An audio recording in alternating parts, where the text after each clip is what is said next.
And welcome to Nocturnal Frequency Radio live here on the New Visions Radio Network. And of course, simulcasting live on our YouTube channel. And, you know, I can't get used to saying simulcasting on our YouTube channel because it's just so used to doing this just on New Visions. Eventually. But yeah, sorry? Eventually you will. Yeah, eventually I will, right? Hey, we'll get right into things in a second here. But are you in the mood for fall yet, or what? I mean, like, I'm getting there. Are you feeling it? Like, I'm the weather there. is somewhat, you know, we're getting close to that pivotal point of the year. Yeah. The leaves have started to change slowly, but I'm getting into the mood. What leaves are you? Wait, I haven't seen any leaves changing. Over here they are. What leaves have you seen changing? Don't worry, they're changing. I see other stuff, but not trees. The leaves on trees changing quite yet, but ones on the ground change. It's good. It's cool. It's like I said, yeah. But the evenings are cooling down. It's been humid though. During the day, it's been crazy. But you know, I'm feeling it, man. I'm starting to feel it. I was having a hard time getting into it, but I'm starting to feel it. So. I'm looking forward to this year, and you know, I don't want to waste any time. I want to bring our guest in because, I mean, for crying out loud, it's very early in the morning over in the UK, and I want to welcome Ben Emlyn-Jones. Hey, thank you for joining us, Ben. You're very welcome, Steve and Alex. Great to be back on the show again. It was a bit of a somber one last time for obvious reasons. It was, and you know, you mentioned the last time, I don't know how many times, but, you know, I'll mention it again for the people who are just tuning in to this one and did not see that sort of tribute to Gareth. But, you know, Gareth kept saying, oh, look at, you know, you got to have Ben on the show. You know, you'd love Ben. And you know, he kept saying that about a few of the regulars on Mindset. And unfortunately, excuse me, it took till now, which kind of sucks, but we're glad to have you, man. Oh, great to be here, mate. Great to be back, yeah. I went to, Gareth had a little memorial service, actually, last week, which I attended, and it was a short, sweet ceremony. I got to meet his family, and they're very nice people. How did the service go out? That went over well, and... Yeah, there was a little church in Swansea, South Wales, where he comes from, and his family were there with some friends, and it was very nice. Yeah, it would have been nice to come out and meet some of the guys there, but that's cool that you're able to make it and attend that and meet some people. You know, it's I keep saying that. You know, and I know a lot of the other people, and I don't want to drone too much on it, but I just want to say that, you know, it's still feeling kind of weird. Mm-hmm. You know, it's still kind of feeling really weird. You know, because you just get, like, I know you're a regular Mindset, and you know what? Tell people again, like, you know, how did you meet Gareth? How did things get started with you and Mindset and all that kind of stuff? Well, I started getting onto social media and started doing my own broadcasts. I had a little show just like yourself. And I eventually came across Reeves and Alex Fate, who I got back in touch with. And they recommended me to Gareth and the Mindset. And they said, oh, you should bring this person on the show, see how he gets on. And so I did. I did one show with them, and I kind of stayed. I just sort of hung around. I seemed to fit in well. And before you know it, I was on every show I could be on.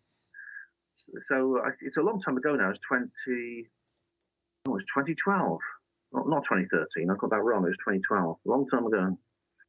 Wow, yeah. Time flies, doesn't it? It does. It does. Yeah. Like I said, I think I first met Garrett because I was looking into the Highgate Vampire thing, and I think it was an interview he did with David.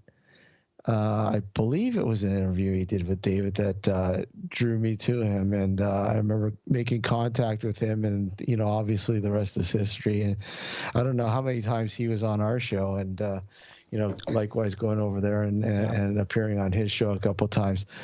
But Ben, you yourself though, when it comes to things of interest, you're a big UFO guy, you're a big disclosure guy, and people go, well, what do you mean UFO disclosure? I mean, what do you say to a person when they say, well, what do you mean disclosure? This is basically the idea that there is a situation where we are being visited by some kind of non-human intelligence, just interacting with our species on this planet, and doesn't come from Earth. It may well be here, may well have been here for a very long time, but it doesn't originate here on Earth. Mm-hmm. And it's been interacting with us in various different ways. And there are people in authority who know this, for example, politicians and people like that, mm-hmm. who have, in some cases, decisive evidence, even decisive physical evidence, that this intelligence exists. And they've kept it from us. They've kept it from us from a number of reasons. Some of which possibly they only know, others which we can probably deduce from because we're aware of our relationship with them. Mm-hmm. And disclosure with a capital D is the ending of that situation. What Stephen Bassett, the great ex-politician, calls the truth embargo. In which case the government just say, look, aliens are real and we know about it, and here's the truth. What is it? Like you said, they have reasons why they're not telling us. Is one of the biggest reasons that they might figure that we're afraid of this? I don't understand why. We're in some countries they've probably already told them. Oh yeah, they've been coming here, for hundreds of years. Well, in most, I think the number of people. It depends on which country you're in. Yeah, it varies from place to place, but a large portion of people already accept the existence. They've had experiences where they've seen them. They may have even had encounters with the beings and things like that. Mm-hmm. That's actually more common than most people think. However, I think it's a having that experience and then having it confirmed by that big Freudian father figure in the White House or Washington or in Westminster or Ottawa. Is a very different matter. It's psychological and culturally, it's a very, very important step. Now, why would they keep it quiet? Well, unfortunately, the political classes in this world, generally, it seems to have a very low opinion of people in general. Mm.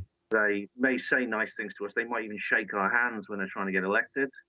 But generally, they regard us with a great deal of contempt. They regard us as fools and children, basically. And we've seen this before. There's been many occasions which have been historically documented where they'll sit around in their boardroom or whatever, and they'll say, look, we're going to have to control this news story or that news story, or people will panic. Yeah, exactly. Winston Churchill, a famous wartime prime minister here in Britain, he actually did say this. He started what was known as the Flying Saucer Working Party, and I believe it was... I can't remember what year it was. I know that he was investigating UFOs from 1942 because the Royal Air Force were reporting them on combat missions in World War II. What they were actually reporting was very similar to more recent reports, indeed, which include video footage, which has been published now, than the so-called ATIP footage. It's very, very similar. Yeah. And he said after World War II, he actually said that he'd been very, very careful. He said to keep this quiet. He said he didn't want to cause a public panic. Now, this is quite remarkable considering what the people were enduring anyway at that time. We had the Blitz, where we were actually being bombed we had aerial bombardment, random aerial bombardment from Germany. Mm-hmm. We had rationing, where we had a shortage of food. We had our loved ones, our fathers, our brothers, our sons, going off to fight and sometimes never coming back or coming back terribly injured. Despite all that, the British people actually dealt with this situation with an enormous amount of courage and stoicism.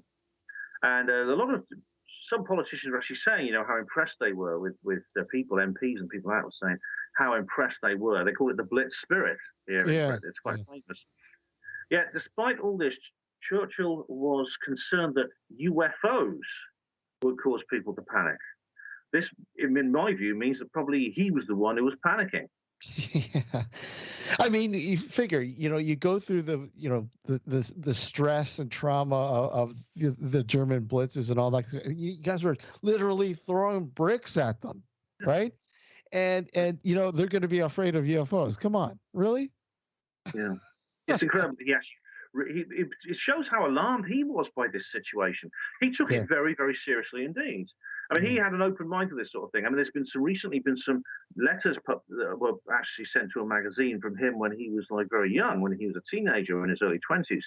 Yeah. He actually sent some letters to a newspaper and a magazine describing what he believed were planets, beings on other planets, things like this. And he must have understood, I think, the implication of this sort of situation, probably in the same way maybe many modern politicians do. I mean, for this reason, it just seems they want us to believe we're this little, what was it Carl Sagan said, a pale blue dot?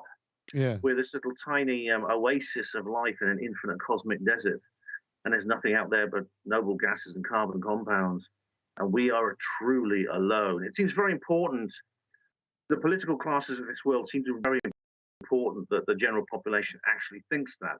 And those of us who disagree, we're allowed to disagree quietly, but it's always comforting to have your big daddy government, this patriarchal figure sitting above us, sort of reassuring and saying, look, it's just a bad dream, guys. It's just a bad dream. That's all. I mean, that is such the thought of us being alone in this corner of the universe it's boring to think that. Now, no, your personal thoughts though, on where are these beings coming from? That's a very good question. I mean, I said earlier that I thought they didn't originate on planet Earth. However, that it can't be ruled out that they simply are a form of life or that has actually originated here. That can't be ruled out. I think it's unlikely. Alternatively, they could be aliens from other planets who are visiting us in spacecraft in the same way we visit them. Or they could have come from parallel universes. I think that's actually quite likely. I mean, or they could be a combination of various different things. It could be that they are actually different phenomena that we have categorized generically as the same thing. So it's an important question. They are definitely real. They have a physical presence. They seem to be aware of us. They are interacting with us in various different ways. And apart from that, it's very difficult to judge who they are, where they come from. They are intelligent, clearly. It's one thing that I've always been intrigued with the whole realm is the fact that how closely are we related to these beings that are visiting us? I mean, is we're looking at the birth of the human race and how it started. I mean, we really have no clear version other than creation or whatever else. But I honestly do believe there was some sort of interaction that caused intelligence to flourish here. It's hard to talk about this without talking about the TV series Ancient Aliens, which I know is a popular series. Yeah, it's actually some of it is actually quite good. A lot of it is based on books written by Eric von Daniken years ago. Yeah. So I actually came across when I was quite young. It's evidence. Some people will say that, for example, human biology is of a nature which indicates that it's not. We are evolved beings from Earth. We have certain differences to the other primates, that is, the other members of the ape family, of which we're descended from, as Charles Darwin discovered. There are certain differences between them and the rest of us and the rest of them. We are unique in that respect. We walk. I mean, the fact we walk upright is not terribly unusual. And in the past, there were some primates who walked upright. It's going off topic slightly, but Bigfoot, I think is an upright walking primate. But humans are supposedly the only ones left. but we have also skin, which is much more like a pig's skin than a monkey's. We don't have fur. Instead, we have subcutaneous fat, which makes us more like pigs. We have a nose which points downwards rather than the other apes have nostrils that point forwards. Yeah. And there's several other very important differences between ourselves and the other apes. So, and there's also mythology. Now, the sources of ancient mythology goes right back into prehistory. There are certain archetypes in the mythology across the world which appears to be common, even though they come from cultures which lived a long, long way away from each other and supposedly never had any contact and probably didn't have any contact. One of those is what's known in the Bible is Genesis chapter 12, where it talks about the Nephilim and the Elohim. That is, they came down from the heavens, the gods who came down from heaven, saw the daughters of men, saw that they were fair, and took of them many wives, who gave them many heirs. The heirs became the wise men of renown, which to me, translated into modern language, means this is human alien hybridization to create a race of people who were part of the elite classes of the ancient world, royalty. The idea that the royal family are kind of a breed apart, and that goes down to the modern era. I mean, you often hear a breed apart is something that the modern aristocracy in Europe talks about itself. So if you extrapolate that back, that maybe kings and queens were different to the rest of us. I mean, there are statues of ancient Egyptian pharaohs which have strange differences to the human form. For example, strange shaped heads, for example. Yeah. Indicating that possibly they were of a slightly different species, or maybe hybridized with another species. Now we know we found mummies with bones in, which indicate they were perfectly ordinary humans as well. But at the same time, it's curious you have these other images of beings which are different shapes. Indeed, beings have been found, real bones like the ones in the tombs in Egypt, which do have a strange shaped head. Maria Wheatley, a British researcher, has specialized in this, and her discovery is unbelievable. That there were long-headed people in the world. Trevor Murray in the chat says England doesn't exist because of flat Earth. Trevor is my co-host on Third Rail Radio. Yes, he's a Canadian. Yeah, hello, Trevor. Yeah, he's out west there, but I think he's Alberta. Did I ask him already? Alberta. He's moved. He's moved. Yeah. Yeah, it's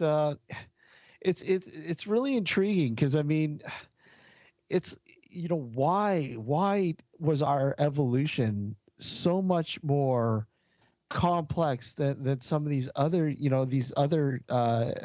beings, animals and whatnot that live on, reptiles and everything else that live on that are part of the earth. It just baffles the mind, thinking, okay, what was there like some sort of interaction to cause like some sort of spark or something that caused it or quickened it, or I don't know. What do you intervention think? maybe? Yeah, intervention. Yeah, intervention. I mean, exactly. I didn't. One of the uniquenesses I didn't mention earlier on is in fact our intelligence, which is extraordinarily high.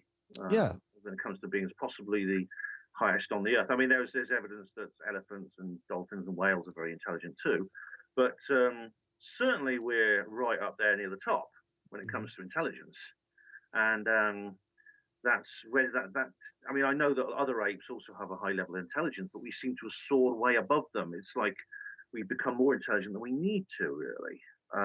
We don't need to be this bright just to reproduce. If our selfish genes just want to keep going, we can do that. You can be very thick and do things like that. Yeah, it's it just baffles my mind. The thought. I mean, a lot of people will sit there and go, okay, where are these beings from? Why here? Why do they visit us? Why are they doing what they? Because I mean, you look at alien abduction. You look at you look at all that whole realm of alien abduction and the experimentation and And you go as far as into something like cattle mutilation and all that sort of realm.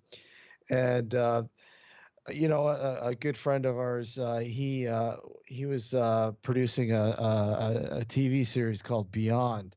I don't know if you've ever seen it or not, Ben. I haven't, no. No, and one of the episodes actually they did not run on NBC. It was on NBC when it originally broadcasted in the U.S. And he did an episode on cattle mutilation and human mutilation. Yeah. And he covered the case, the well-known case in Brazil, where they found a human, the remains of a human who had been completely cored, and they couldn't explain medically, exactly. Okay, look at this is not normal for the the bodies didn't decay to the point where it should have. Bloodless, obviously. No, there was no blood. Any incision or anything in any of the holes were clean cut, like precision cuts. They didn't make any sense, much like a lot of the cattle mutilation. But I mean, why? I guess the question is, why us? I mean, why are they doing this? Yeah, I mean, well, when it comes to the body when it was discovered, indeed, there's been several cases of that nature around the world. The first question I say is, I suppose, why not? They do whoever's doing it or whatever's doing it and why seems to be doing it to all other species: farm animals, wild animals, zoo animals, pets, even marine mammals have been found with these injuries. So they obviously don't regard humans as kind of ring fenced from that kind of treatment. Although I know a lot of researchers, Linda Moulin, who pioneered this kind of research, she's very uncomfortable with the idea this is happening to humans as well. And she believes that they're leaving the humans alone. They're just doing it to other creatures. But unfortunately, whatever is doing it doesn't seem to regard us as special in that respect. Now, the question is why. I mean, when it comes to all these elements of alien behavior, it's very hard to judge a motive. There seems to be, from people who see them and encounter them, they seem to travel in vehicles of very, very different kinds. They seem to be very different. They seem to be very varied in terms of their physical nature. There's many different species. There's virtually a taxonomy of these creatures now. Greys of various sizes, reptilians, mantids, etc. They also exhibit a wide variety of behaviors. They seem to have very, very different motives and agendas. And the way they interact with people can sometimes be very pleasant. And Mary Rodwell, an Australian researcher, has specialized in some of the more happy and likable aliens who seem to be fond of children. Others, luckily a minority, have done harm to people. They have taken them without their consent, done medical experiments on them, sometimes sexually abused them. And in some cases, people have been injured or even died as a result of these encounters. Yet, luckily, they're a minority.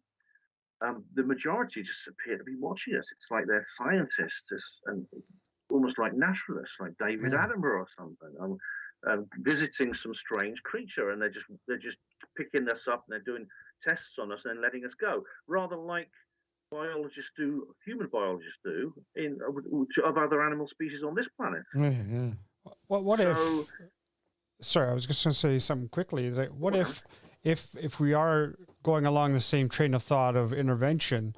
What if these aliens who are abducting us or studying us are doing so because they wanted to see I guess their work in our evolution? You know what I mean? Yeah. It could be, if we really are something of their creation, then maybe they would do that. I mean, it's difficult. It's really, no one really has an answer. There's a lot of speculation. It doesn't make much sense. A lot of the theories actually don't quite add up. Like I hear people say, well, they're obviously mutilating the cattle because they want the DNA. Well, you don't need to do these injuries to get DNA off an animal. You just need like a little bit of hair or something. Exactly. You don't need to carry out these ostentatious, brutal injuries and leave them lying in a field for everyone to see. It's there's all kinds of other theories that they abduct people because they want to create hybrids. I mean, there is some evidence. There is a reproductive element to some experiences. I mean, there are people who have had relationships with aliens, and Simon Parkes is a very famous one. Yeah. He had a long-term relationship, he believes, with a creature that he regards as his wife. There's Antonio Villas-Boas, a Brazilian, had a far more alarming, a one-off encounter with an alien that resembled a human woman, although it very clearly wasn't. It has several differences to indicate it wasn't. Yeah. So there's that element. The reproductive element does come into it. There's people who often, we'll have our gametes taken, for example, over from women's sperm from men. That often happens. They will take these things from us and extract them like a doctor would. But there's also another element of their behavior, which seems to be quite common, is they seem to be very interested in nuclear energy and nuclear weapons. They really, in a sense, the modern UFO era began at a time period. This is when I set my novel, the first period of my novel, the first one of the Roswell trilogy. It's at a time when we were going through a lot of changes. World War II had gone nuclear at the end, and we had this weapon, and that's the one, yeah. Available all good bookshops now. Price £10. Grab it, folks. It's good so far. I'm a quarter through. I love it so far. Thanks, Steve. Yeah, and there was other things. This seems to coincide with the rise of the modern global flap, if you could call it that. I mean, it's unlike what some skeptics claim.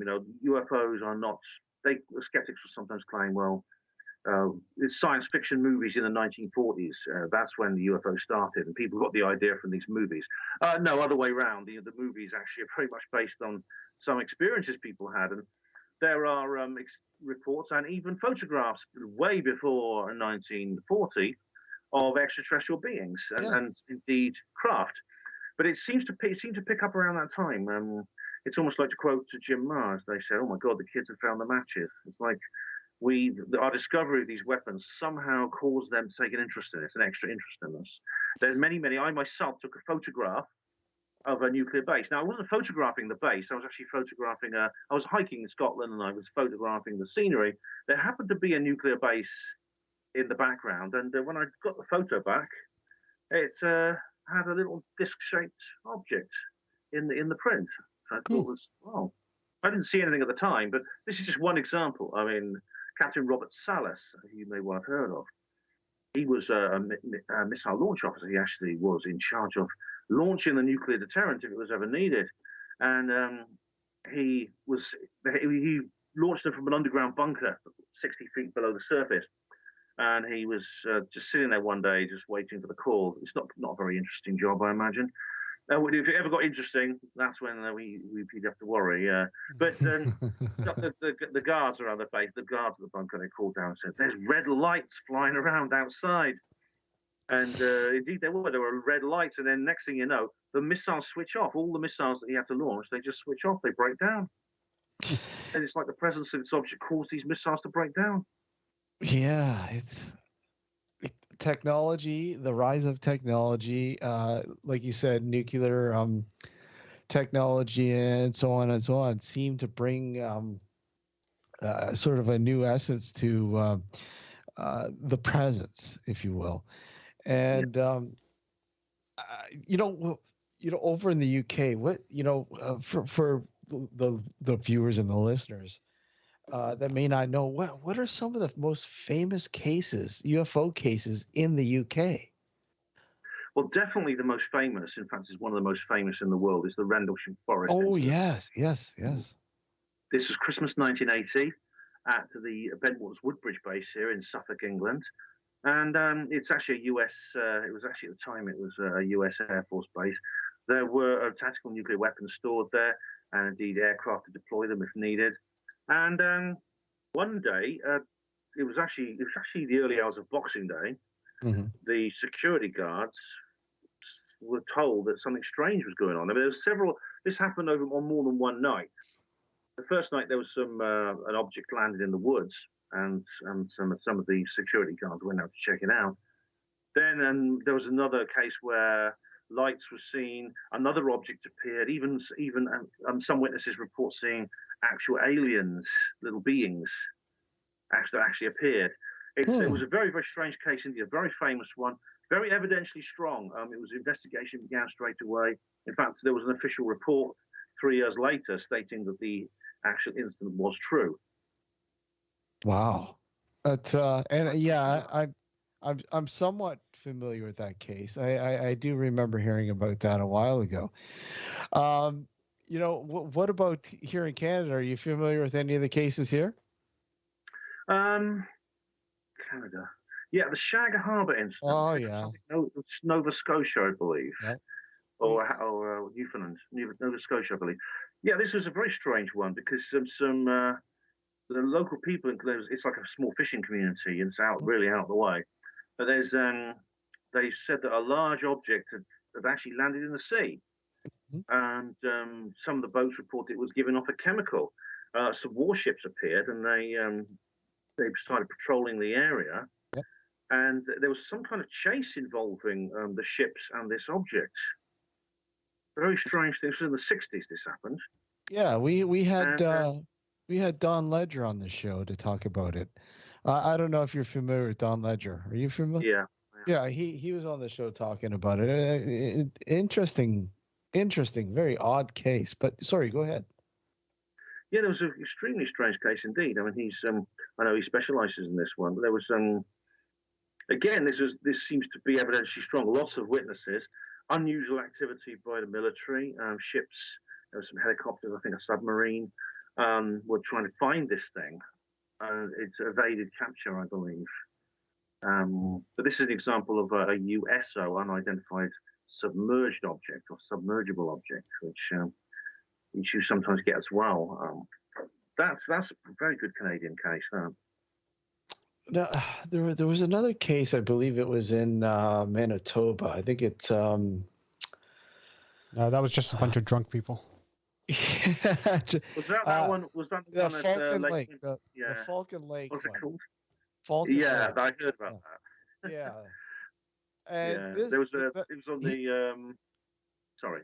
He was the guy that had some contact. He showed up at a hospital with some burns on his chest and some on his T-shirt, saying that he had some sort of radiation burn from this craft that he had encountered. I mean, it sounds relatively, I don't know, plausible, but I don't know. It just, again, it's really hard to pick and choose, which of these cases, obviously, people, you go to obviously one of the most famous cases, and that being, Area 51, Roswell, and and how they sort of they unfolded this scenario to the media and the mass media and to the people, saying, the whole weather balloon thing. I mean, and I know you sort of, which is pretty cool, covering it in your book, sort of fictionally. What do you think about that case? I mean, I know it's been done to death, but I mean, it'd be nice to hear what you think about that case. Well, it's fascinated me, and this is why it inspired me to write the book. This is, I suppose you could call it a disclosure moment in a sense, because there actually was an admission by the Roswell Army Air Force, this little outpost in New Mexico, that they captured a flying disc. They actually used that word.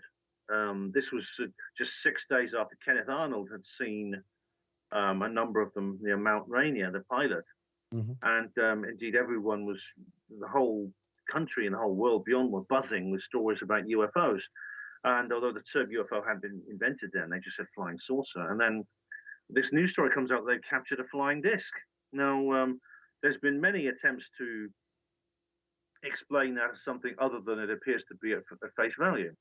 A lot of skeptics have said, well, when they say flying disc, they don't actually mean flying disc, they mean something else.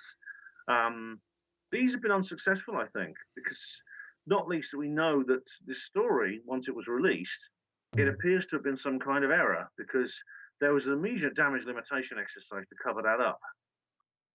The General Ramey of the 8th Army Air Force actually instituted a massive cover-up. The officer that had dealt with the case, the intelligence officer who dealt with the case, was made to look like a fool. He was said, well, he was just a weather balloon he saw. He made a mistake. And yeah, it was eventually, now the government admit that wasn't true. What they don't tell you is that the real reason, I mean, they've come up with this idea that it was actually an electronic intelligence balloon called Project Mogul, which was actually contained some ultra low frequency microphones for picking up, because the detonations of nuclear bombs, because they wanted to check to see when the Russians built their first bomb, and that's what this was about. However, it doesn't quite fit the fact that you see, if it had been that, then you wouldn't have had any newspaper headline at all. Yeah, true.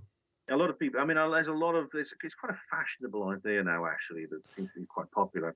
Is that, oh no, they would put the headline out. They'd say it was aliens because it wasn't aliens, and it's designed to confuse people. And if they do that enough, then people won't discover the truth. And I thought, well, it doesn't quite make sense. This idea that they would somehow draw someone's attention towards something with the ultimate objective of deflecting it away is the kind of thing that could backfire very easily. It seems a bit pointless. It's better just to say nothing at all, and they would have said nothing at all. Indeed, on other occasions when this sort of thing has happened, they have said nothing. There's been no news stories at all. There's a D notice put on it, and they haven't said anything. Instead, they bring out this newspaper headline saying Roswell Army Air Force captures flying disc. This went across the world. It went viral, to use modern language. It was reported on the radio news. There was even a secondary report from Wright Field, the technical data section, which deals with foreign technology. They actually released a second report stating that it appears to be of quite light. It was lightly built, didn't appear to have any engines. It's been described as looking like a box kite. A box. Oh God. They said that, and then that's when it all went quiet. It all went quiet, and nothing more was heard. And the weather balloon story came out, and everyone went, "Oh well, that's it." There. Well, not everyone, because some people didn't believe it. I've always wondered. Sorry. No, go ahead. I was just saying. I mean, I wondered to myself. It was actually Steve Bassett who gave me the idea. Yeah. What would have happened? How would the world be different if they had stuck to the original story? Yeah. And that's what inspired Roswell Rising. And like I said, the first quarter of the book, but the details just incredible. You create this sort of world within this world it's there, but the characters, the detail and the scenario so far, it's Alex, you gotta buy it, man. I know. I will. Before we go on break. I'm pushing it. Yeah. For you, man. Even though I want Ben. I want a signed copy. Yeah. I'll get you a signed copy, Alex. I'll sign Steve's. Awesome. But it's odd. I've never actually been to Roswell. I did think that maybe I should visit the place before I write the book. But I thought I don't know when I'm going to get an opportunity to do that. But I've never actually been there. I want to go there. I probably will go there at some point, but never actually been there. So I made it as accurate as I could based on pictures and descriptions and old maps and things like that, which is the best I could do, I think. There's a lot of artistic license in it. It's pretty cool to me, man. So far, we're gonna take a break here. So folks, hold tight. We'll be right back with Ben Emlyn-Jones, and we'll talk more about this and more, of course, what you got going on, Ben, and yeah. So hold tight. Don't go anywhere. We're listening. You're listening to Nocturnal Frequency Radio here, live on the New Visions Radio Network, and of course, simulcasting on our YouTube channel here, which whenever you are watching, thank you for joining us. Like and subscribe. We'll be right back. Don't go anywhere.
welcome back to Nocturnal Frequency Radio here live on the New Visions Radio Network. And of course, simulcasting on our YouTube channel. Thank you, everybody who's joined us in the chat there. And just to name a few: Simon, Punches, Della's on, Ron, Marcy's on. It's good to see Ron. Yeah, it's good to see Ron. Bunch of Joe Dunn is on as well. Hey, Joe, the Florida Trailblazer. Hey, Joe. I know Joe very well. Yeah. Thanks for joining us, Joe. We've got Trevor and Joe now, which is great. Yeah, and you guys do the Third Rail Radio, right? Yeah, that's it. And how's that going, Joe? Like, I mean, Ben. Sorry, Joe. See, it's Joe. Pretty well. Sorry. Yeah, it's actually going pretty well. I mean, it was actually established. Third Rail Radio started in 2017 because Gareth told us one day quite suddenly that he was going to stop Mindset Central. Central was going to go on a bit of a hiatus. He didn't know how long for, but he was going to take time off. And we felt like we'd like to carry on, and if necessary, we would carry on without him. So we set up Third Rail Radio, which is it's kind of an alternative to Mindset. Yeah. It's a lot of the same people are involved. In fact, we're all the same people, and we just carried on doing the show on on the same format that we did with Mindset. And this continued actually after a year and a half of being offline. Gareth re-established the Mindset Central, and of course we all were eager to get back involved again. And but we kept Third Rail Radio going, and it has been going ever since. And so it's something that I enjoyed very much. I know the other guys, Trevor especially, he's I think he really is fond of it, and so that's what we're going to do. We discuss all kinds of news stories from UFO, paranormal, conspiratorial, government cover-up kind of angle, and we also discuss things such as politics, libertarian anarchism, and things like that, versus the state, anarchy versus the state, that kind of thing. It's a great show. Trevor said that he's at Area 51 right now. Oh, right. Yeah. That's quite a place, isn't it? Yeah, it's some of the like I said, some of the subjects were amazing that the Mindset covered. You know, of course, with you and Reeves and Trevor and all the other people that were involved. I know Reeves more with Paratalk, and that was a really cool show too. And it's really cool to see. I don't want to say too much because I don't want to steal his thunder, but see that sort of living on too, which is cool. Yeah, I don't think it's a secret actually. Yeah, that Reeves is going to continue that independently, and I wish him all the best. And I'll be happy to help him anywhere and contribute. Yeah. I know it's Reeves is another person that Gareth was always saying, look, you gotta have him on the show. Especially if you want to talk about the paranormal, he really knows his stuff. And like I said, I've listened to a few of the Paratalks in the past, not so much as the Mindset podcast, but I really do enjoy them. I mean, there's some really cool stuff that they were talking about there in that realm. So that's cool, and hopefully we can get something worked out with Reeves to come on the show too. I would love to have a Mindset sort of round table with you guys. That'd be fantastic, yeah, because we have a real rapport, we can. Yeah, you do. Because we know each other so well, we could discuss almost any subject. Yeah, absolutely. That'd be cool. I'd be glad to do that. Yeah, that would be awesome. Maybe down there, because we do what's called we do dark discussions here, and Justin's always a part of that, and a few other people. But I think that'd be interesting. To get sort of a fresh new perspective and talk about some interesting subjects. So that would be cool. So let's get back to the UFO sort of thing. Now, governmental I guess control, if you will, with the UFO scenario. Just how deep are we talking about here, Ben? I mean, like, how deep are the claws in this, and why? Yeah, this is. I mean, how deep it goes. I mean, again, it's not something that's universal. Your local MP or congressman or senator Yeah. probably is not briefed in onto all this. Yeah. But it appears that when you reach a certain level in the political classes, you are initiated into certain secrets, and not just to do with UFOs, but many, many other things. And you possibly might be asked to get involved in research or the development of various technologies and things like that associated with this. Richard Dolan actually calls this a breakaway civilization. He uses this term. He says that these are a group of people who are essentially separate from the rest of humanity, and perhaps in the same way that the Nephilim used to be in the traditional sense. Not that they are literally a breed apart, but some of them might be. You never know. But they are people simply who are considered to have the right kind of stuff to join this. Now, the breakaway civilization we can see kind of where it leads up to with the development of various technologies and things like that, which are sometimes connected to ETs and sometimes not. But it reaches a certain level and then you don't hear anything more about it. But it's possible that the breakaway civilization uses technology that the rest of us don't have access to. Technology that can generate energy from nothing, that uses anti-gravity as a propulsion and lift for aircraft, things like that. And they essentially control the world at the same time they don't interact with it directly. Mm-hmm. That's how it's often described. Richard Dolan's done a lot of research into this breakaway civilization. I mean, I've heard other people use it. There's a guy called Jason Reza Giordani.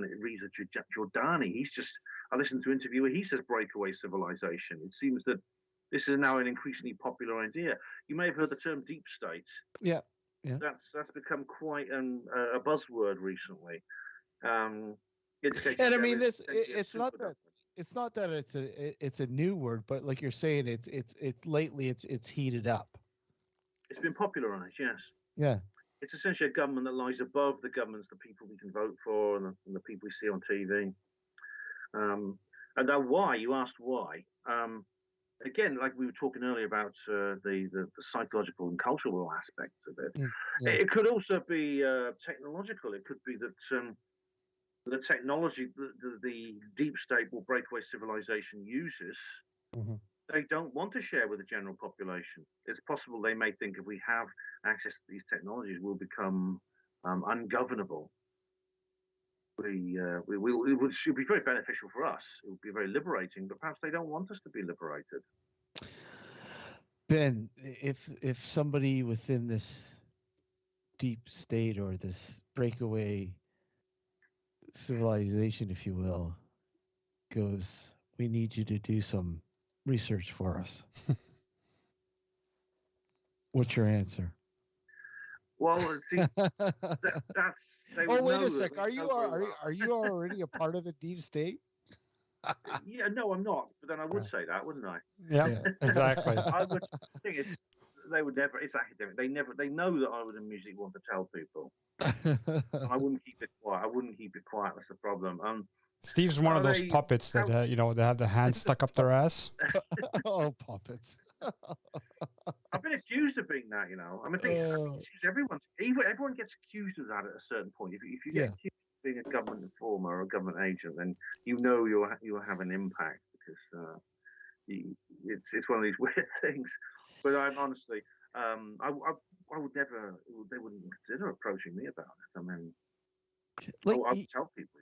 You're extremely active in the scene there. I know in the UK, especially in the UK, with you go to quite a bit of the conferences and gatherings and stuff like that. What is the scene like there in the UK when it comes to not only ufology and abduction and possibly disclosure, but what's the scene like now? Oh, it's actually very active. It's like that in North America, from what I've seen. Although I've never actually been to an event on your side of the Atlantic. I had the opportunity actually to do so, to go on a ghost hunt with Don Phillips, which I was not able to attend, and someone else went to my place. But it is. There are numerous groups, organisations, social clubs that organise conferences, such as LAPIS, that's the Lancashire Anomalous Phenomena Investigation Society. There's the BASIS Project, which is actually gone international now, run by Miles Johnston, a very charismatic individual from Northern Ireland. There's the UFO Academy, which used to be based at High Elms Manor, but it's been moved. It may go back there at some point, but it's being moved somewhere else. I actually went to the goodbye party at the weekend when they're selling the manor. And there's also UFO Truth magazine, which is a very successful journal edited by Gary Heseltine, which features lots of really interesting articles every week. I've got a column there, so it's always interesting. There's all kinds of paranormal investigation and ghost hunting clubs all over the place. There's lots of local organisations which deal with the paranormal, basically checking out haunted houses, that sort of thing. And in Oxford, I've got something called Dreaming Saucers, which I've just started, which is along those lines. Yeah, I find it interesting that you lumped in paranormal investigation and with the UFO. Question, because are they separate, really? Well, I don't know. I mean, like when with me being researching the paranormal, it's always been just I guess the parapsychology, if you will, ghosts and trying to explain the unexplainable, if you will, in that realm. But I mean, don't get me wrong. I do have my love for ufology and UFOs and whatnot. Even having a personal experience with something that I can't even explain. I know Alex had a similar experience that I had. But what are your thoughts? What are your thoughts on okay, we'll get into you see, I hate the word. I hate using the word ghost. I can't stand it. I think it's so archaic to use the word ghost, but whatever. What are your thoughts of the possibility that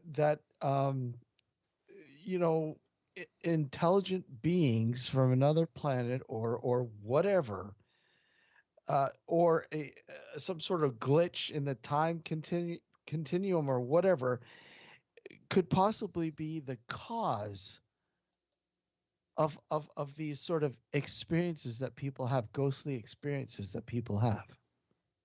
Again, I don't like the word ghost either, because it appears to be, it could again be an umbrella term that we've attached to a number of completely separate phenomena. We've genetically characterized them, possibly anomalously, and they are not actually related, because people talk about, I've seen a ghost, when they say all kinds of different things. They describe all kinds of different things.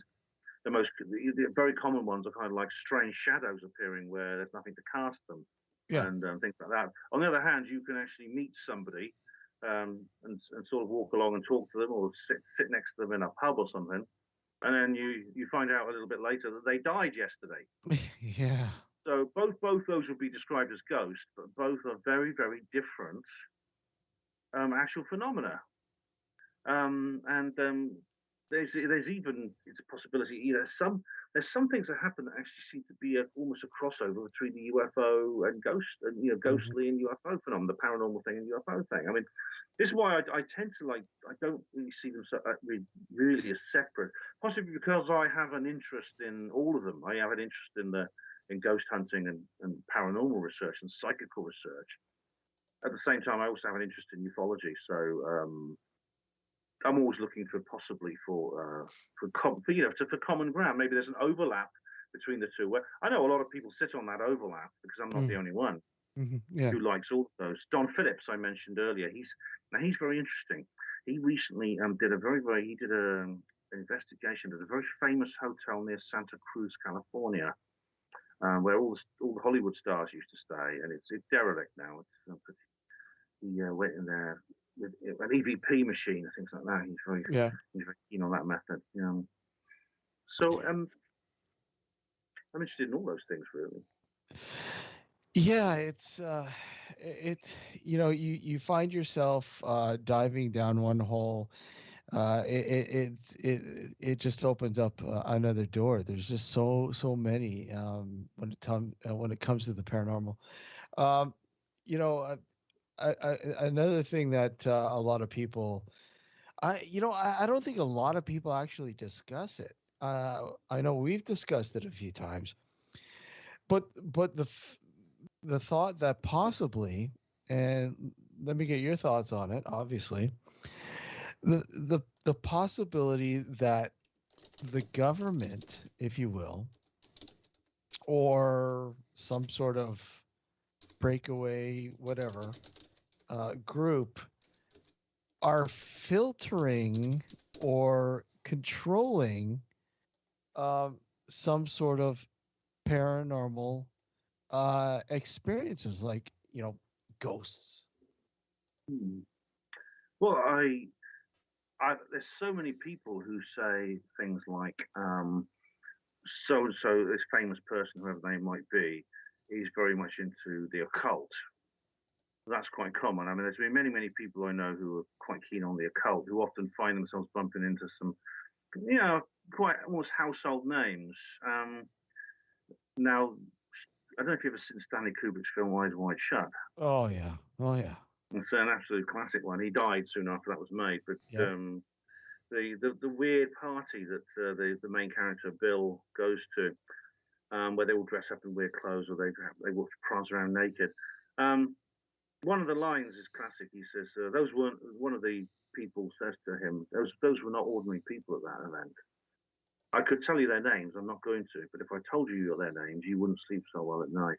Indicating these are names that Bill would recognise. Famous people, politicians. Yeah.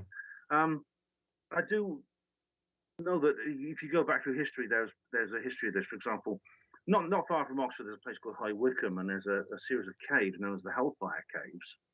Oh. And you've heard of that? I think I have heard of them, but go ahead. Yeah. They're quite remarkable. They're just they're buried in the side of this hill. You go into them, and you go down these caverns, these tunnels, and there's these caverns that open out. And apparently, a long time ago, I don't know if it still goes on, there was a guy called Sir Francis Dashwood organised various parties for people, famous people. The Benjamin Disraeli, our Prime Minister, went there. Also, Benjamin Franklin, who was one of the founding fathers of the United States. They were members of this organisation. And it was a very eyes wide shut kind of thing, apparently. I mean, there are some reports of what went on there, and it did involve sex orgies, drugs, things like that. So sort of like the UK version of Bohemian Grove. Yeah, very like that. Yeah. Yeah. And there's, in fact, right above on the hill above this cave. Yeah. There's this structure called the Dashwood Mausoleum, which is like a memorial to Sir Francis when he died. And it is a weird looking building. It's a very weird building. There's a church next to it which has a very strange sort of like a golden sphere embedded in its spire. And funnily enough, the cave, the central chamber of the cave is actually 300 feet exactly below that church, below that spire. Wow. As if the church is a part of the entire structure, but it's above ground. Wow. Very weird place. It's open to the public if you want to visit. You can get in there for about £9. It's well worth a visit. Very strange indeed. I wonder, Alex. I don't know. Does Canada have its version of this? I don't know. They probably do, but we don't know about it. There's probably some I don't know, maple syrup convention. It's like to answer your question. To go back to your question, I didn't really quite answer your question in full. It could be that these people are actually channeling or conjuring up various creatures and beasts and things like that to help them with whatever they want to do to this world. Well, I mean, what is okay? So you look at Bohemian Grove, and it's this lurking owl sort of creature, right? With the place that you're talking, Hellfire. and the chanting and the ceremony that they, um, you know,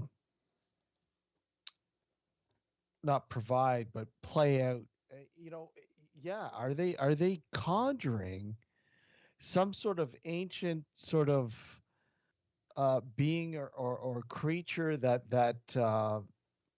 is actually wreaking some sort of havoc unknowingly to us? It's. I think maybe it is because the present, the use of churches and things like that is very common. Churches that apparently are just like these normal churches for Christians, where they have Bibles and the vicar and things like that, Yeah. have this kind of ulterior role, and you see that a lot in various churches. Some churches are like that. These things are often parodies of the existing spiritual traditions of the country. So, for example, the owl is almost like an Amerindian totem pole, Yeah. except that it's not. It's an owl-shaped thing, which is obviously has a. It's almost like it's built with a kind of demonic intent, though it draws on the spiritual traditions of the local area. Apparently, that was. I don't know if it's an Indian burial ground there, but it was a sacred site to the local people, the local natives. Ben, your for some odd reason your video feed keeps freezing on us, but your audio is fine. I don't know. It's kind of weird. I can see myself. I feel like I'm watching Max Headroom. That was an awesome show. Yeah. Yeah, it's. I lost my train of thought. I was going to ask you something, and that just sort of popped in my head. I don't know. It could be on my end too. Sure.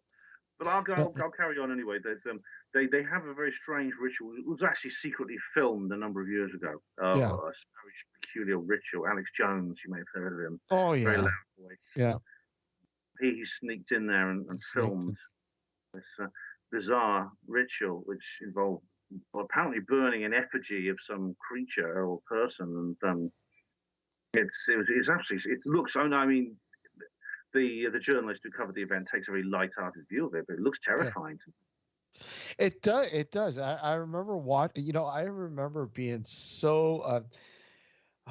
Where did I hear about it? I think it was. It must have been Coast to Coast. He was on Coast to Coast, and he came on and he talked about it. And I remember the minute he talked about it, I said, "Look, I gotta track this down. I want to see this video." And I remember just because he had all this stuff available, and of course there was a lot of torrent sites out there and whatever you could rip a copy of it. And I remember grabbing a copy of it, and I'm like, "Wow, this is fascinating." Whether you believe it or not, whatever. I mean, that's to each their own. But I mean, I found it fascinating. This guy, Alex Jones was able to sneak into this place and film this stuff. And the ceremony, like you said, it is absolutely creepy. Alex, have you ever seen it? No, I have not. It's pretty much out there still, right, Ben? Oh yeah, the actual dark secrets from inside Bohemian Grove. Alex Jones's documentary is still there. You can also see the clip where they're actually in Bohemian Grove. There's also another version of it by John Ronson, a British journalist, who is called part of what he calls the secret rules of the world. But it's actually a rather tongue-in-cheek, skeptic spin on the whole thing. It's not good. But when you consider that. I don't mind skepticism. Obviously, I think skepticism is healthy. So, I mean, if it makes sense, then great.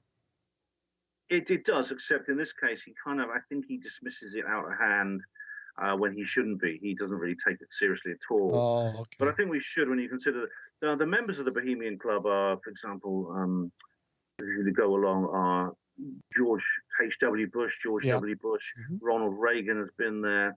Various scientists such as Glenn Seaborg, Richard Nixon, Barack Obama, Bill Clinton. I mean, they've all, you name some famous person, or in politics or in business or in finance, you'll find that they may very well be members of this group. And they're going along and they're doing this very, very strange ritual. Now, apparently it's just an effigy, but it's a very realistic, that looks like an immolation, a very realistic looking immolation.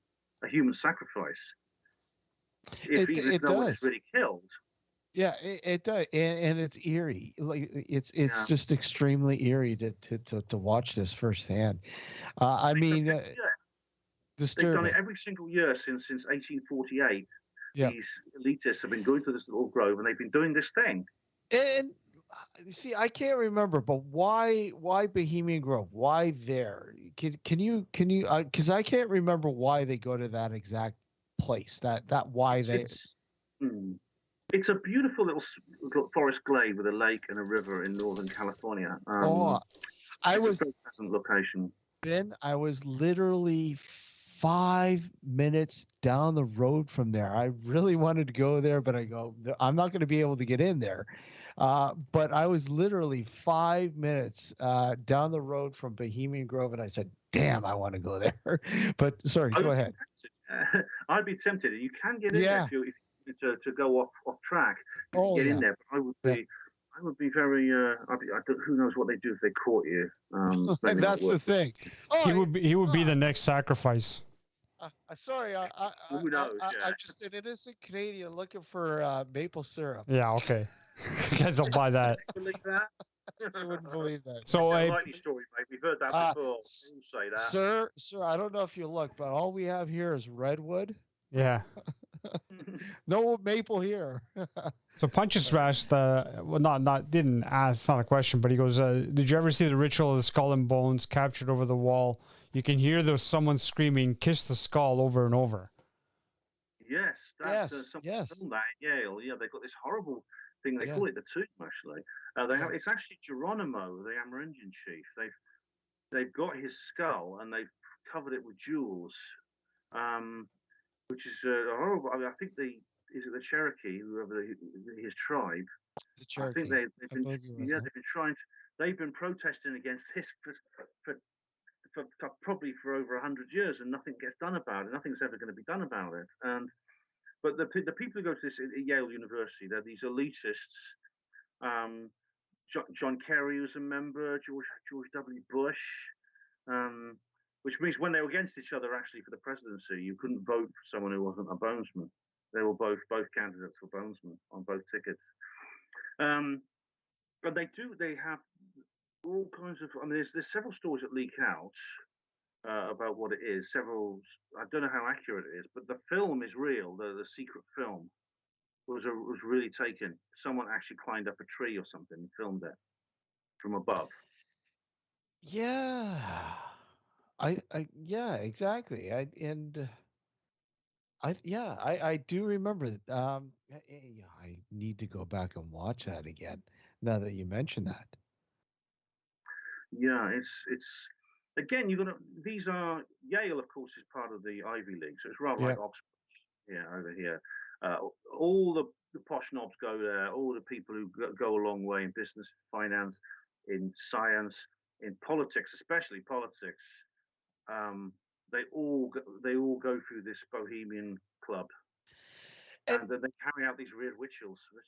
It seems weird to think that they're doing that, but they are. They stand in suits on podiums.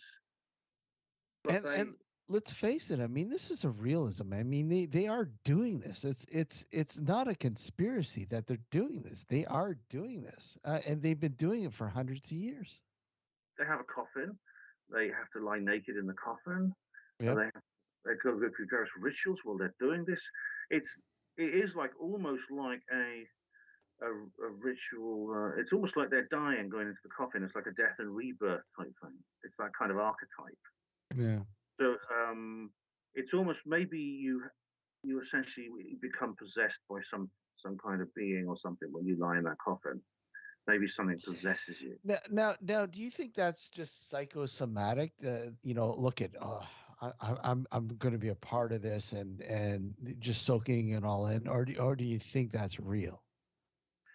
It is simply some kind of hypnotic effect, which is simply being involved with psychological. That's, I think, the most popular research. On the other hand, I don't discount the possibility that a real malevolent supernatural force is at work with these sort of things.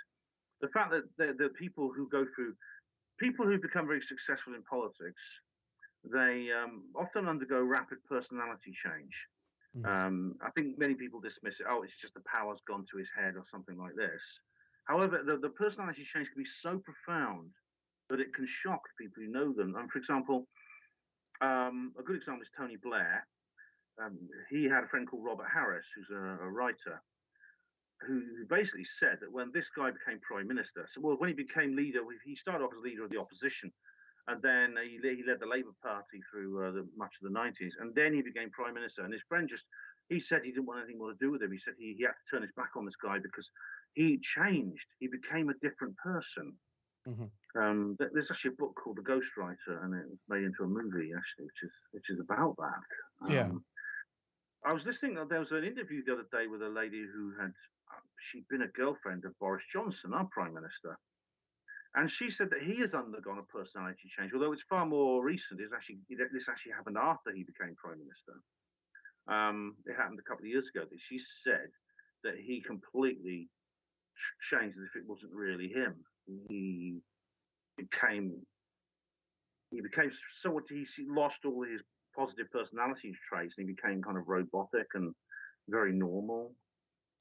She describes him as being just very, very boring, and that of course he has become very establishment. When he was very much a populist. He was some people called him the British Trump, and then one day he suddenly it actually happened when he came out of hospital, I believe, because he had the coronavirus.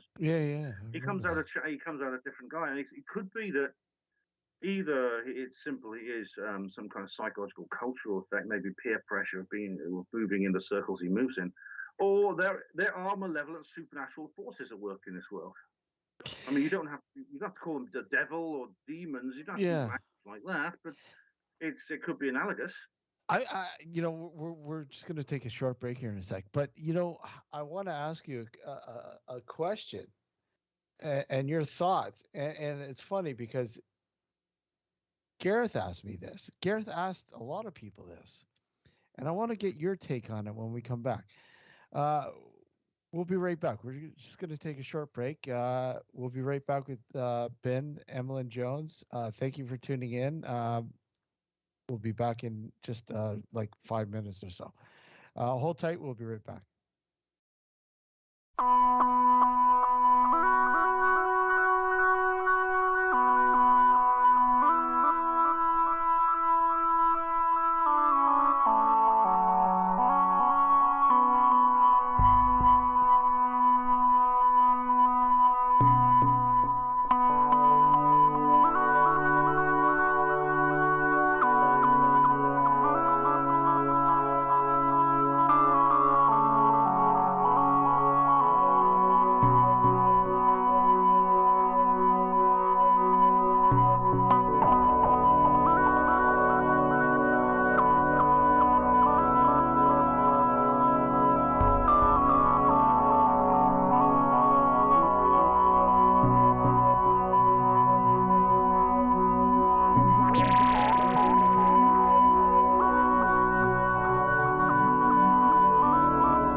Welcome back to Nocturnal Frequency Radio, live on the New Visions Radio Network, and of course, simulcasting live on our YouTube channel. I want to thank everyone for tuning in, may it be on YouTube or New Visions.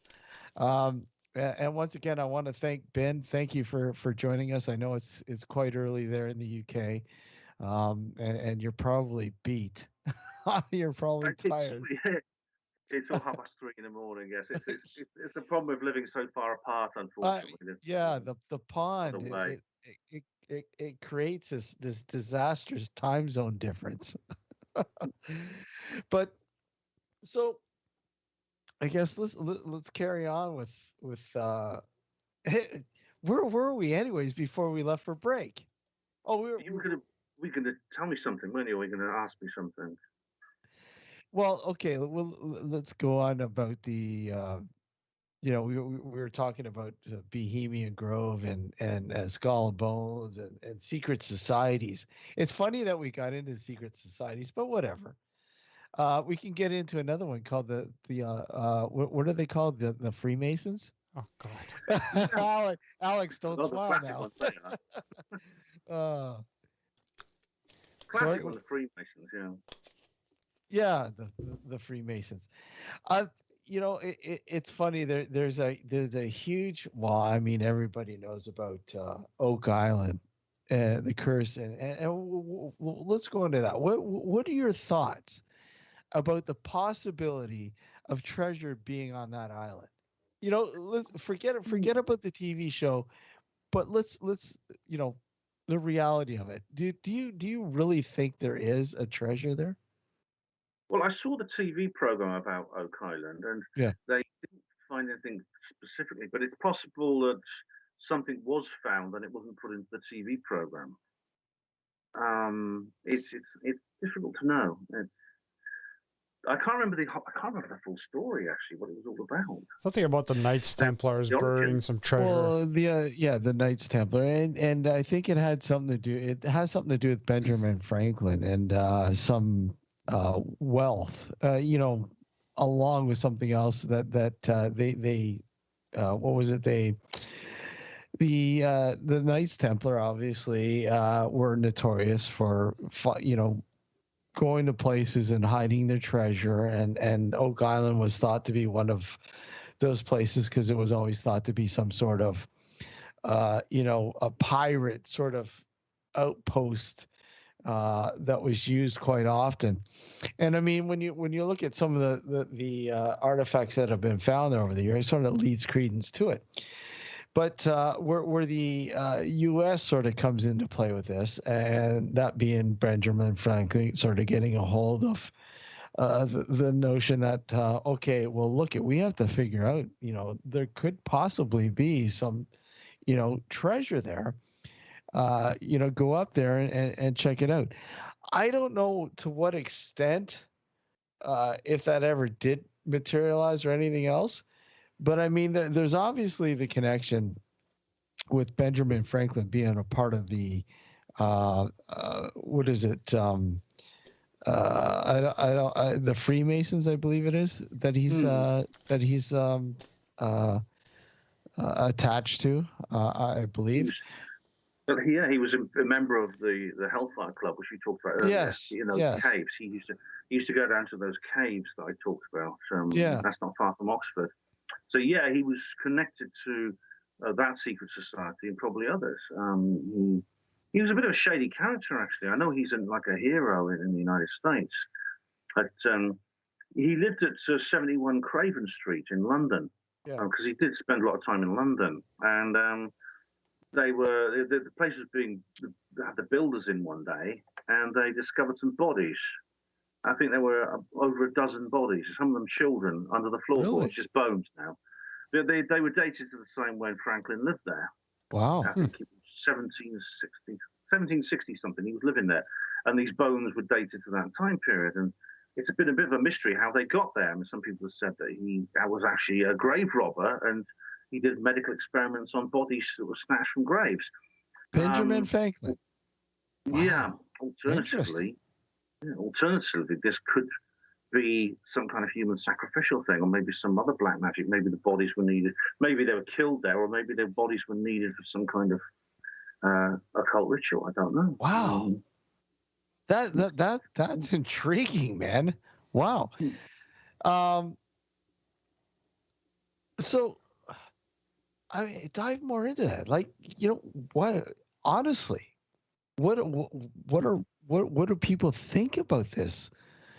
Benjamin Franklin. Here's this guy that president of the United States, or and then all of a sudden, his past is really dark here. Very. I mean, it hasn't had a lot of publicity actually. It's been treated. It was not, the police weren't really involved in it. Obviously, it's a very long time ago. There's no real investigation in terms of historical criminal investigation.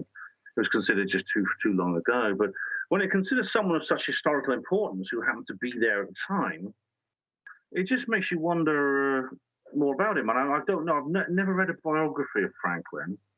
Mm-hmm. I know he was a scientist. He was interested in electricity, atmospheric electricity, things like that. But what he was really up to, I'm not sure. The secret society network has many, many types of people. I mean, the Freemasons who we talked about, they're the most famous, of course. The Scottish Rite of Freemasons have millions. It has millions of members. It's the biggest secret society in the world. Although quite ordinary people are actually involved. I mean, one of the porters at my hospital, I was a hospital porter, and one of them was a Freemason. But he just joined, and he managed to get into the Freemasons. But he said that nothing really went on. He was just they raised some money for charity. They had dinners every so often, and they used to get together for meetings, which usually involved just having some beers and some food. But obviously, if you go higher up the ladder to higher levels, you are given new secrets, and you're initiated into new levels. And there's this filtering process, a sort of pyramidal filtering process by which those above you select new members of the degree you go up into. So no one really gets into the degree you're in unless they're the kind of person you can trust. They're your kind of person. Alex wants to ask a question. I can see it. He just come on, Alex. No, I was looking up a Benjamin Franklin thing. Yeah. I don't think he was actually ever a president. Oh no, he wasn't a president. No. That's why I sort of said, no, wait, he wasn't a president. He was very important though in the history of the United States. Well, he was one of the founders. Founding fathers. He was one of the founding fathers of independence. So here's this guy that comes over, like a lot. Obviously, was English, but wanted to be independent from England. And it's funny because the loyalists they all fled up here to Canada. Yeah. So, but anyways, he was one of the I guess one of the founding fathers of America's independence from England. So, but I mean, there is so much darkness around these people, Ben. These founding fathers, if you will. I mean, because of these hidden agendas that seem to come out of the woodwork later on, obviously years later, things that they were attached to. I mean, why do you think there is so? I'm sorry. Why was it so important to be independent from the UK, from England? Do you think? This is it's. I mean, it could be that it was necessary at that time. I mean, I know that Americans will see this as something wonderful. It was actually a very noble thing they did. And I mean, you can look at it's interesting that the United States is one of the few countries in the world actually founded on a philosophy rather than on purely political or just the usual economic grounds. Mm-hmm. However, it could be that this was some kind of sleight of hand. I mean, there's some people who theorize that it was necessary for to have to set this country up for some reason or other. It ranges from everything from the historical to the financial to the economic to the occult to the ritualistic. They point to things such as the Statue of Liberty being a Freemasonic goddess, which is true. The actual figure, the woman holding the torch, is actually Semiramis, an ancient goddess from the Babylonian goddess. Things like that. I don't know enough about that particular subject to say for sure, but it's a very, very interesting field of study. It really, really is. Well, so let's extend it then. When we look at a lot of these founding fathers, if you will, not just founding fathers, but important figureheads in the U.S. that obviously migrated from the UK. Now, when they were in the UK, I mean, you look at again, you sort of mentioned a little bit about Benjamin Franklin, but I mean, do these guys, some of these guys, and I know I should be mentioning some of them, but what was their sort of presence like while they were over in the UK before coming or before going to the UK or US? And deciding, sure, look at, were they a part of some sort of extremist sort of network that was look at we don't agree with England's decisions, the government, whatever? Because I mean, let's face it, like a lot of countries, England has their battle with a lot of these people that don't agree with the politics of big government, obviously. Even back then. We had this huge empire. We had this huge empire which covered like most of North America and the rest of the world and things like that. Yeah. I don't know. I know that I know that his birthplace is a tourist attraction. Many Americans go there.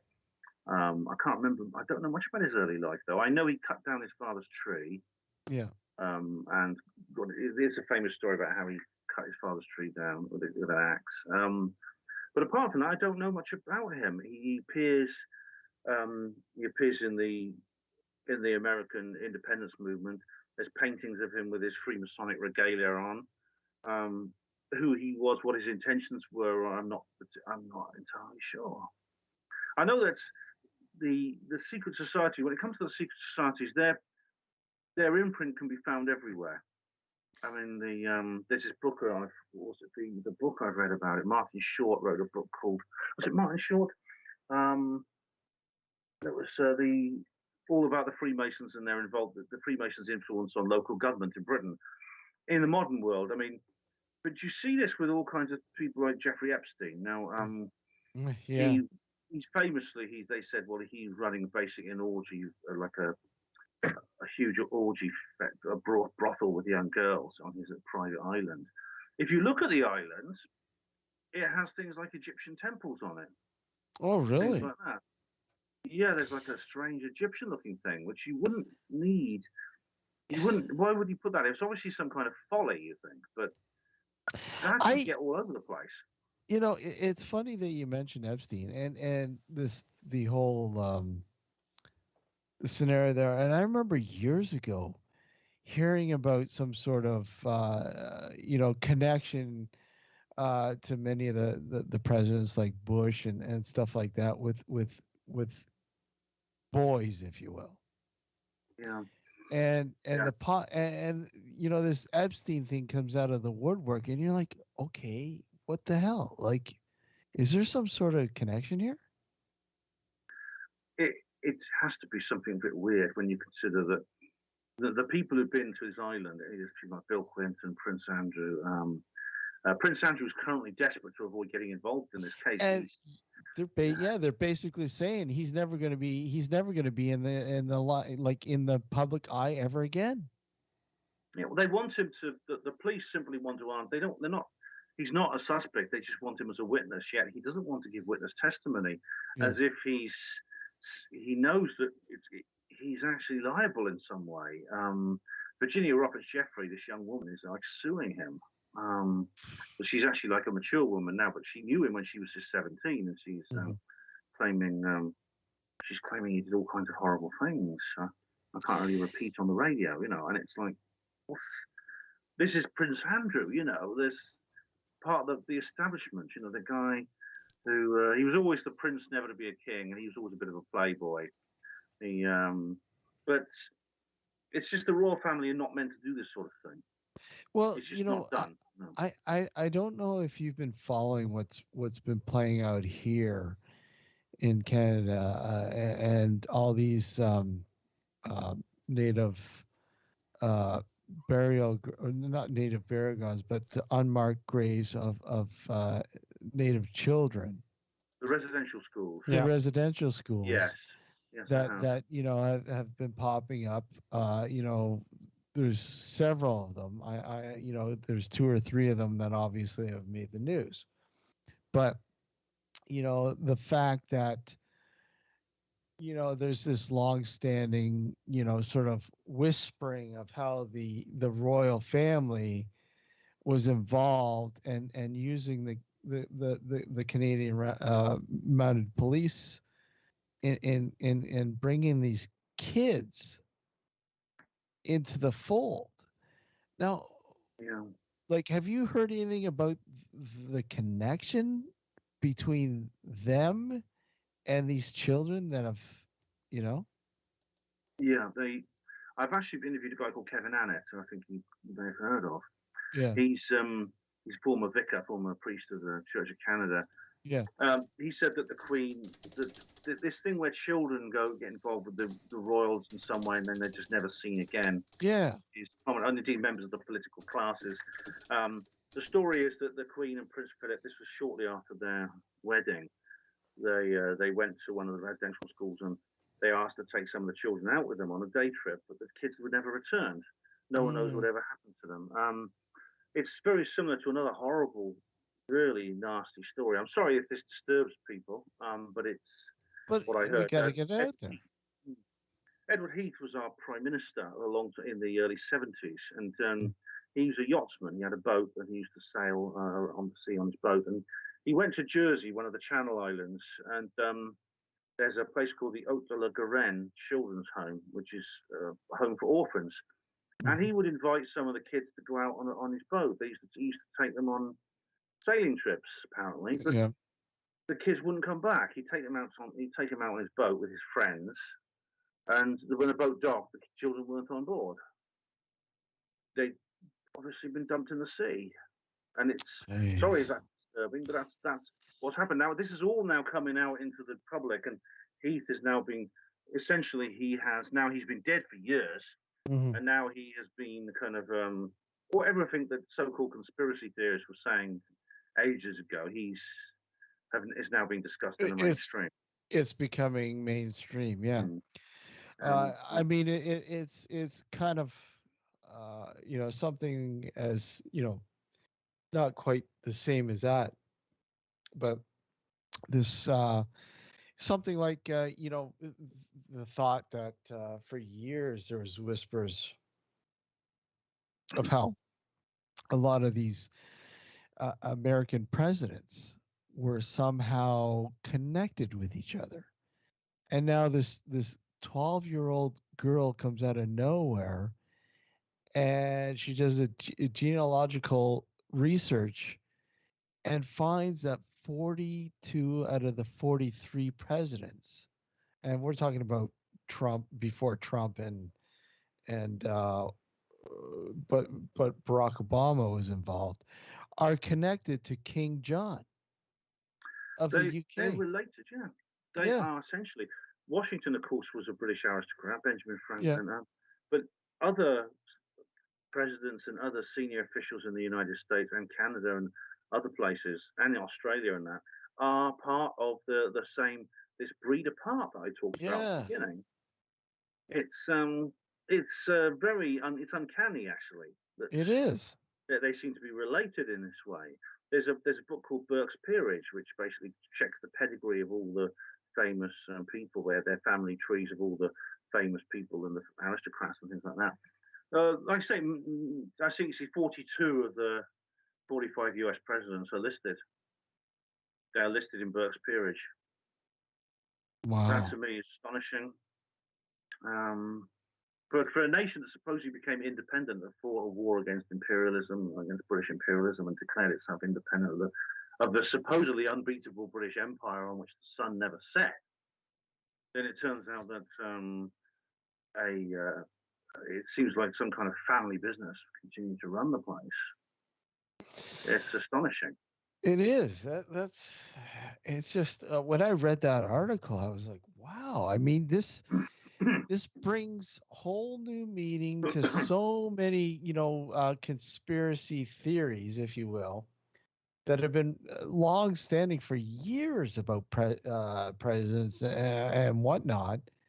And here it is in black and white. Yeah, to me, it's something that Americans should be very concerned about, and they should wonder why, in the land of the free, where what was it, that song by Holly Johnson, a place where a kid without a cent can grow up to be president. Yeah. It's this sort of thing. This shouldn't really happen. You'd have a lot more diversity within the actual political classes if that was the case. If this really was a place where you could choose your own leaders, and I see this pattern repeated across the democratic world.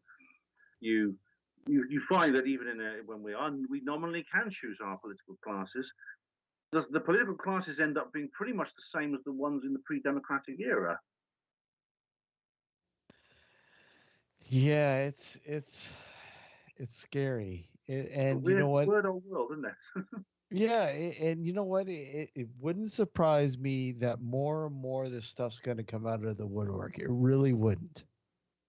I'm very encouraged actually by how much has come out. I mean, this counts for the UFO topic that we talked about at the beginning, and the political stuff, and the more sinister and harrowing things to do with children. I mean, as horrible as it is, it's something that we have to face. And indeed, we're taking steps towards it. I mean, the residential school thing has been going on for over 150 years, yet now it's being talked about openly. I mean, the BBC article on this, I spoke to Kevin about this, and he said that's just the tip of the iceberg. They're not going to tell you the whole story. And he's actually been very critical of that. But it just goes to show that they can't really keep it in anymore. They can't really think. Secrets are harder to keep now than they used to be. Yeah, it's only a matter of time before things are spilled. And, what the sad thing is, with some things, is it much too late? Much too late. You know, the damage has been done. But I mean, and you sit there and go and say, who is to be accountable, held accountable now for a lot of this stuff? It's, what do you do now? I don't know. I mean, I don't know if it's too late. I hope not, obviously. But if it's not, then it's great that these things are happening. And when we've recovered, I mean, it's going to be a terrible lesson to learn. And you're going to see people weeping in the streets. Oh, absolutely. Absolutely, children and that, But then it will stop and it won't happen anymore, and we can begin to heal from this horror that's been under our noses for so long. Yep. It's now out in the open, and we can stop it happening, and we can begin to heal from it. That's what I hope. That's what I really hope. Ben, get all your info out there, your blog, your third rail stuff. Yeah. Get it all out there, man. I've got the whole series of websites. So now, if you go to, all you have to do is put in Hospital Porters Against the New World Order. That's HPANWO for short. If you put that in there, you will find all my material, my blogs, YouTube channel, radio show, my fiction blogs, and of course, my books are Roswell Rising, a novel of disclosure. Roswell Redeemed Humanity After Disclosure. Sorry, Roswell Redeemed the World. Roswell Revealed a World After Disclosure, and Roswell Redeemed Humanity After Disclosure. I call it the Roswell Trilogy. I've got two other books as well, but they're less important. Those are the three important books.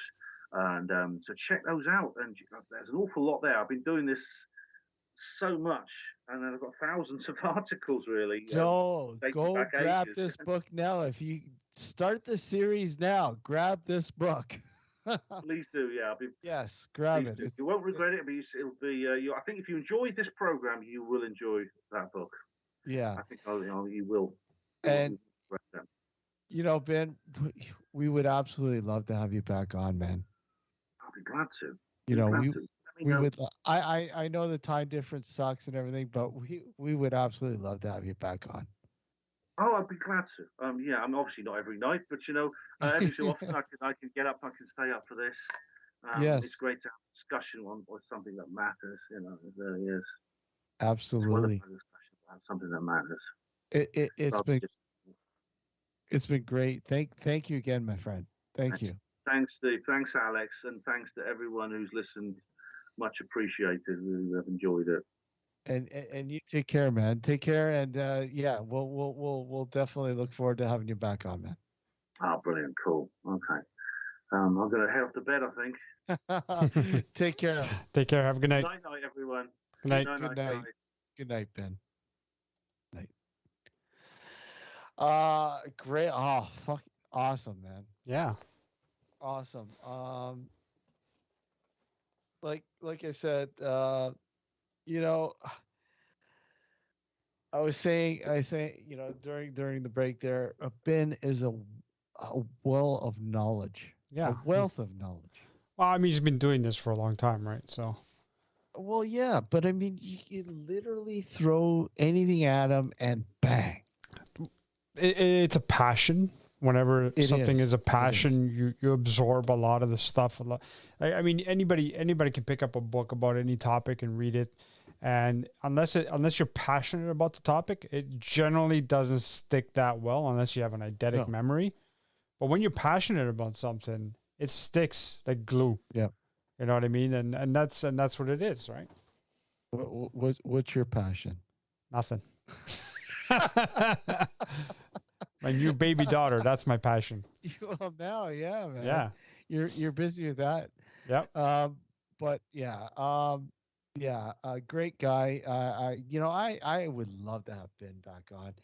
It'd be good to have a dark discussions with a lot of the old mindset crew, right? It's it'll be an interesting show. Yeah, definitely. Joe, if you're still listening, Ben and Trevor, we'd love to have you on the show. Trevor, fellow Canadian, we'd love to have you on and shoot the shit and over some poutine. Yes, definitely. No. Now I'm hungry. Fuck. Yeah, I'm fucking starving, man. Yeah, same here.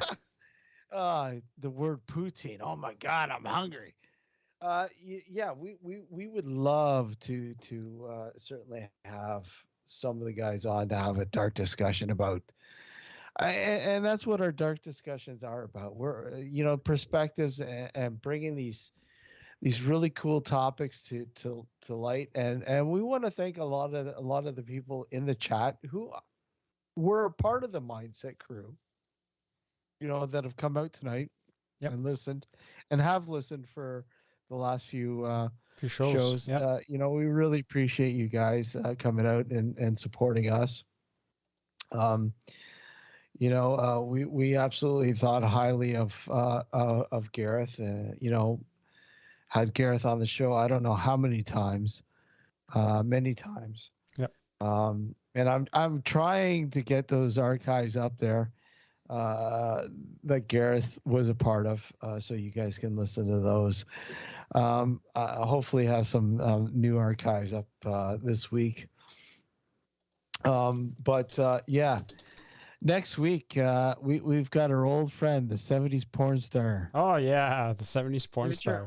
Richard Palmisano is going to join us. That's awesome. Richard is he's a paranormal investigator. He's been 40 years now. 40? Yeah, long time. At least 40 years.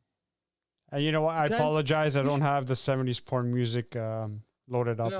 No, but we really have to say, is he the godfather of Canadian paranormal investigations? He's done it long enough. We could probably call him that. Or should we call him the porn star of paranormal Canadian? I'm sure he'd love that. Oh yeah, he'd love that. Yeah. Think of Ron Jeremy. Oh God, Ron Jeremy. Oh man. So yeah, he'll be joining us next Sunday night. He's always great to have on the show. He's always diving. I don't know if you checked out his a model that he put together, like this the Bride of Frankenstein set. No, I haven't checked it out. I think he posted a picture on his Facebook page. Really cool, man. I gotta check it out. Yeah, he was telling me that he was thinking about doing a life size. Really? Life size. Where are you gonna get the Bride of Frank from? Oh, there you go, guys. If you want to see the most fucked up movie, track down the movie. It's called The Bride of Frank. You want to see a fucked up movie? Check that movie out. I'm not kidding you. It's total. I don't want to say mind fuck, but it'll totally screw you up, man. It's screwed right up. Once again, that's The Bride of Frank.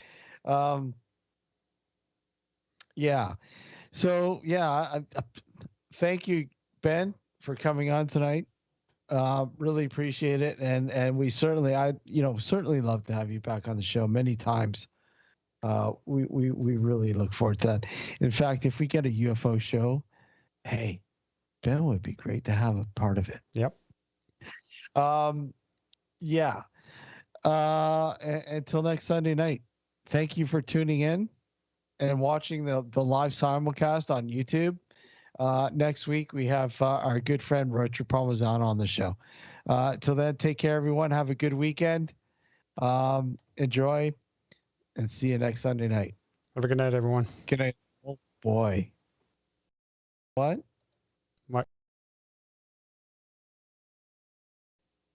we have to stall for a few minutes? There you go. Okay.